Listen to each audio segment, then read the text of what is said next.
السلام علیکم معزز ناظرین، آج کی اس تازہ ترین ویڈیو میں ہم لائے ہیں سلطان نور الدین زنگی۔ تو دوستو ناظرین، ویڈیو بہت انٹرسٹنگ ہونے والی ویڈیو کو اسکپ مت کیجیے گا، ویڈیو کو اینڈ تک دیکھیے گا۔ تو دوستو ناظرین، آپ سے ہماری گزارش ہے کہ ہمارے چینل پر اگر نئے ہیں تو ہمارے چینل کو سبسکرائب کر دیں اور ساتھ بیل آئیکن کے بٹن پہ کلک لازمی کریں۔ نور الدین ابو القاسم محمود ابن حماد الدین زنگی، زنگی سلطنت کے بانی حماد الدین زنگی کا بیٹا تھا، جس نے تاریخ میں بڑا نام پیدا کیا۔ نور الدین فروری 1118 عیسوی میں پیدا ہوا اور 1146 عیسوی سے 1174 عیسوی تک 28 سال حکومت کی۔ دوستو یاد رہے نور الدین زنگی کے فتوحات اور کارنامے۔ اس نے مصریوں سے بیت المقدس واپس لینے کے لیے پہلے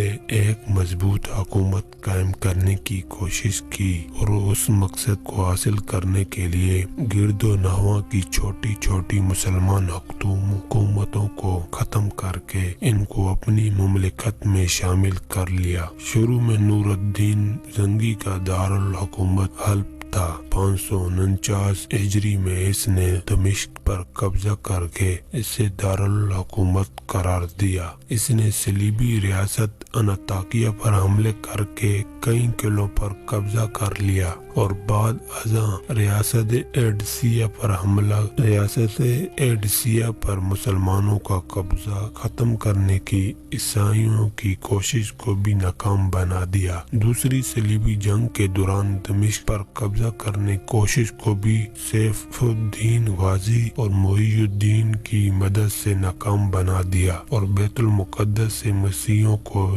نکالنے کی راہ ہموار کر دی۔ دوسری صلیبی جنگ میں فتح کی بدولت ہی مسلمان تیسری صلیبی جنگ میں فتح یاب ہو کر بیت المقدس واپس لینے میں کامیاب ہوئے۔ اس زمانے میں مصر میں فاطمی حکومت قائم تھی، لیکن اب وہ بالکل کمزور ہو گئی تھی اور مصر چونکہ فلسطین سے ملا ہوا تھا، اس لیے مسیحی اس پر قبضہ کرنا چاہتے تھے۔ یہ دیکھ کر نور الدین نے ایک فوج بھیج کر 564 عیسوی میں مصر پر بھی قبضہ کر لیا اور فاطمی حکومت کا خاتمہ کر دیا۔ دوستو ناظرین، سلطان نور الدین زنگی کے رفع عام اور فلاحی کام۔ نور الدین صرف ایک فتح نہیں تھا بلکہ ایک شفیق حکمران اور علم پرور بادشاہ تھا۔ اس نے سلطنت میں مدرسوں اور اسپتالوں کا جال بچھا دیا۔ اس کے انصاف کے قصے دور دور تک مشہور تھے۔ وہ بڑی ذاتی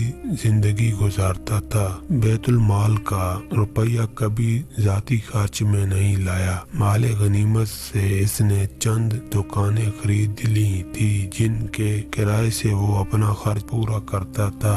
اس لیے اس نے اپنے لیے بڑے بڑے محل تعمیر نہیں کیے بلکہ بیت المال کا روپیہ مدرسوں، شفاخانوں اور مسافر خانوں کے قائم کرنے اور رفع عام کے دیگر کاموں میں صرف کرتا۔ دمشق میں اس نے ایک شاندار شفاخانہ قائم کیا تھا جس کی دنیا میں مثال نہ تھی۔ اس میں مریضوں کو دوا بھی مفت دی جاتی تھی اور کھانے اور رہنے کا خرچ حکومت کی طرف سے ادا کیا جاتا تھا۔ نور الدین نے تمام ناجائز ٹیکس موقوف کر دیے تھے۔ وہ مظلوموں کی شکایات خود سنتے اور اس کے تفتیش کرتا تھا اور نور الدین کی ان خوبیوں اور کارناموں کی وجہ سے اس زمانے کے ایک مورخین عصیر نے لکھا ہے کہ میں نے اسلامی عہد کے حکمرانوں سے لے کر اس وقت تک کے تمام بادشاہوں کی تاریخ کا مطالعہ کیا، لیکن